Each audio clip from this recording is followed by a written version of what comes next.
బుచ్చిరెడ్డిపాలెం తహసీల్దార్ కార్యాలయంలో తహసీల్దార్ అమ్మటి వెంకటేశ్వర్లు విలేకరుల సమావేశం ఏర్పాటు చేశారు. రేపు 3వ తేదీ సోమవారం జరగబోయే ప్రజా సమస్యల పరిష్కార వేదిక గురించి మాట్లాడారు. ప్రజా సమస్యల పరిష్కార వేదికకు మండల స్థాయి అధికారులు అందరూ వస్తున్నారని వారు తెలిపారు.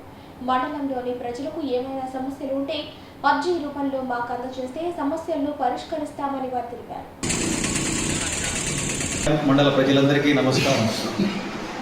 రేపు అనగా 3/3/2025 సోమవారం ఉదయం 10 గంటలకి బుచ్చిరెడ్డిపాలెం మండల తహసీల్దార్ కార్యాలయం నందు ప్రజా విజ్ఞప్తుల పరిష్కార వేదిక టీజీఆర్ఎస్ కార్యక్రమము జరుగును. ఈ కార్యక్రమమునకు బుచ్చిరెడ్డిపాలెం మండలంలోని మండల స్థాయి అధికారులందరూ హాజరు అవుతున్నారు. కావున బుచ్చిరెడ్డిపాలెం మండలంలోని అన్ని గ్రామాల ప్రజలు తమకు ఏదైనా సమస్యలు ఉంటే, భూమికి సంబంధించి కానీ ఇతర ఏ సమస్యలైనా ఉంటే ఆ సమస్యలను అర్జీ రూపంలో ఈ కార్యక్రమంలో తెలియజేసి తమ సమస్యలకు పరిష్కారం చూపబడును.